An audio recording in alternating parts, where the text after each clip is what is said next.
We're coming to you today from the fabric mill in Plainview, where interior designers were handed scissors and let loose throughout the store. An event called Decorator Madness to help a family whose home was destroyed in Superstorm Sandy. After the first high tide, we were like, wow, we probably should have left because the water really never receded from our front porch. Then we were just like, there's no way of us to get out of here with our son. Well, we didn't really want to drag him through the water. Kathy Boyle lives in Lindenhurst with her husband and 3 kids, including one with autism. When Superstorm Sandy hit, they decided to ride out the storm at home. I don't think any of us were really afraid initially, but then when we were upstairs and we had no power and it was dark and we heard people outside screaming help, and it was kind of crazy. Then fear kind of set in. The next day, they barely recognized their neighborhood.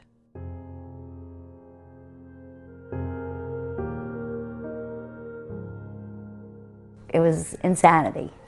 It looked like a war zone. Their home in such disrepair, they were forced out for about 15 months. We elevated the house. We ripped out all the walls and all the floors. I mean, we were down to studs. It was pretty insane when you came and you looked at the house. You were like, oh my God, we used to live here. Meanwhile, Carly Basson of Smithtown was looking for a way to volunteer to help victims of Sandy. One small seed turned into like a whole production. A production that brought 40 professional interior designers and 40 aspiring designers together at the fabric mill in Plainview.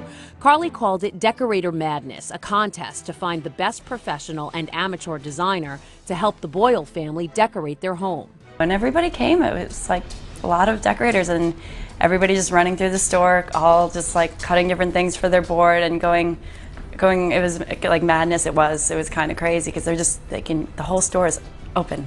Carly's parents own the store. Her mom was on board right away, but her dad needed a little convincing to host the contest.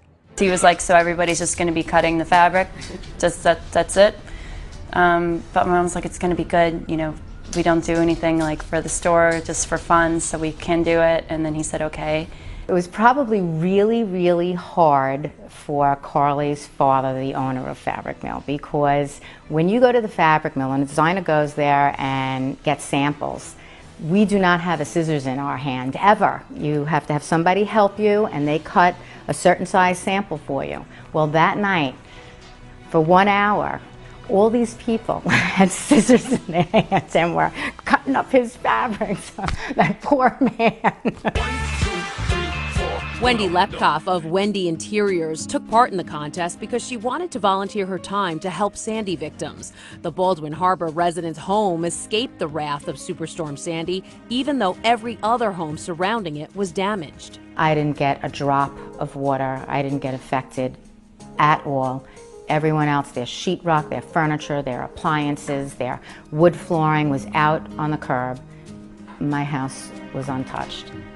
You're watching all these people go through this, and why did it not happen to me?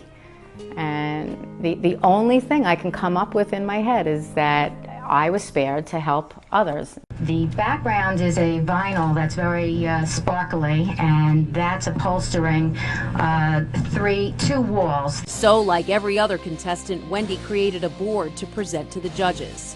It was really, really exciting. You were given a theme, and then the timer went off, and you were given an hour to think about. My theme was the future, so I had to go through the aisles and start formulating an idea, and as I picked out fabrics, the ideas were flowing.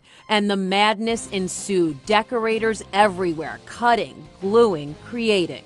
Everybody's working crazy, huh? Crazy. What do you got, 10 minutes left or so? Yes, they're trying to like beat the clock. So I happen to think that looks really nice today. Yeah.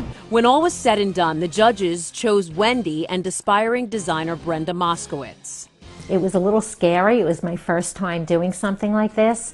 But after I did it and I won, I said, you know what? I did the right thing. I went to school and I was just meant to do this. And together, they did this, redecorated the Boyles' home. Everything from the kitchen counters to the lighting fixtures to the dishes on their new table.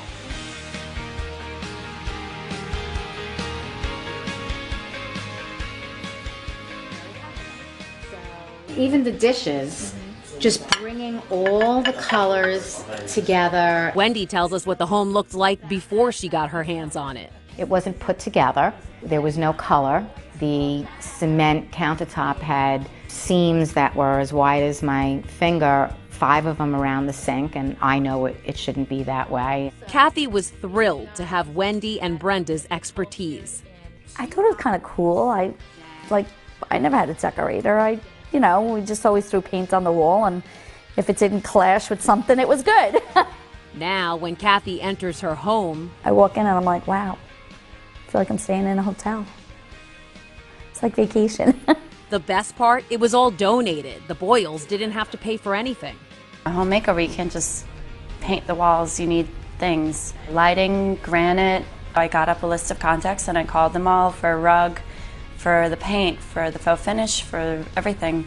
And I just called on them and said, do you want to do it? And they said, yeah. And Wendy reached out to her contacts too to get the granite for the counters and stone for the table, and then asked her contractor to do the work. So much of it comes from the heart, the cause, and then when you get to know the family, that enters into play too. And you don't realize how much you're wanting to do and willing to do just because you care for people. You don't realize it, and you don't put a price tag on it. And I've been able to fit it in, and so far it's working out okay. And Kathy is grateful for the help. It's amazing. The final product, it's nothing that I could have ever imagined. And everyone agrees the finished product would not have been possible without the donations from so many Long Island businesses.